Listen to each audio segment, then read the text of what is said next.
हम लोग कई महीनों से मकान बदलने का कार्यक्रम बना रहे थे, पर मकान मिल ही नहीं रहा था। तभी खबर मिली कि यमुना पार एक नई कॉलोनी बनी है, मयूर विहार, जहां आसानी से मकान मिल रहे हैं। एक रोज हम उस कॉलोनी में गए। प्रॉपर्टी डीलर से मिले तो उसने हमें कई मकान दिखाए, कुछ चौथी मंजिल पर, कुछ तीसरी, कुछ दूसरी, कुछ पहली और कुछ निचली मंजिल पर। मकान देखकर आने के बाद हम कई दिनों तक यही सोचते रहे कि हमें कौन सी मंजिल वाला मकान लेना चाहिए। पापा का कहना था कि चौथी मंजिल का, पर मम्मी ने कहा नहीं, वहां तक चढ़ने उतरने में ही दम खुश्क हो जाएगा, फिर बच्चे गिर पड़े तो चोट अलग लगेगी। ऐसा करते हैं, पहली मंजिल का मकान ले लेते हैं, न ज्यादा चढ़ना पड़ेगा, न बच्चे सड़क पर डोलेंगे। पर हमें ये कतई पसंद नहीं था, क्योंकि वहाँ खेलने की जगह ही नहीं थी। सो हमने जिद की कि हम तो सबसे निचली मंजिल में रहेंगे।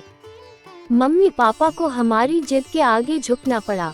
एक सप्ताह की मेहनत के बाद हमने अपना नया घर अच्छी तरह सजा लिया और उसमें जाकर रहने लगे।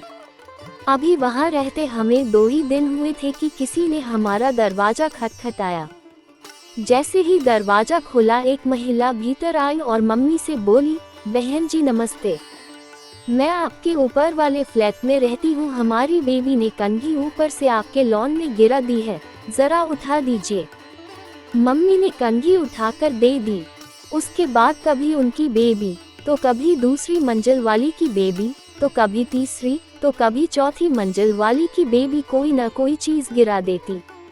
ऊपर वाली आंटियां वहीं से चिल्लाकर मुझे आवाज देती और कहती, भूमिका बेटी, जरा हमारी फला चीज उठाकर तो दे जाना। और मुझे जाना पड़ता। एक दिन एक साहब आए और बोले, क्यों जी, चोपड़ा साहब ऊपर ही रहते हैं। पापा चूंकि किसी को जानते नहीं थे, सो उन्होंने कह दिया, पता नहीं। वह साहब चले गए। थोड़ी देर बाद फिर किसी ने घंटी बजाई। पापा चूंकि उस दिन घर में ही थे, उन्होंने दरवाजा खोला।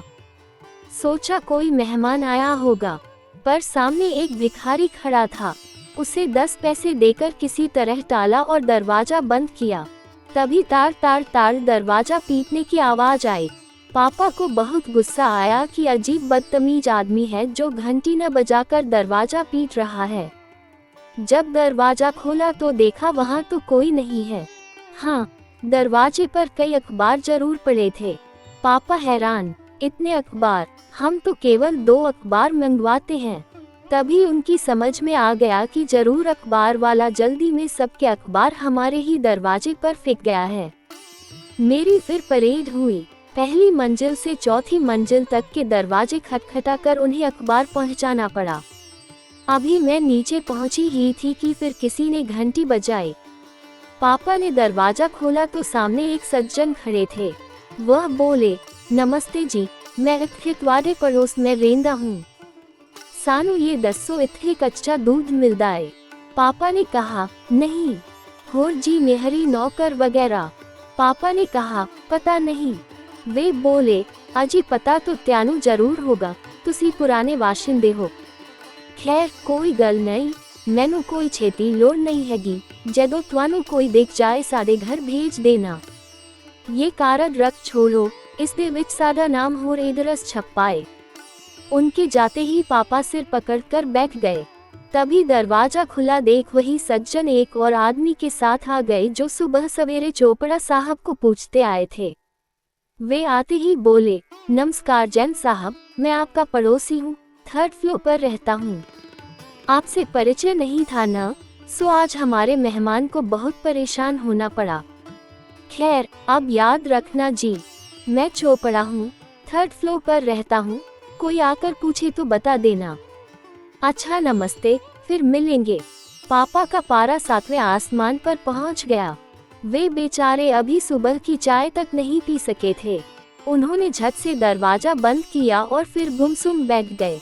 तभी फिर घंटी बजी। जैसे ही दरवाजा खोला, एक सज्जन और उनकी पत्नी भीतर आ गए।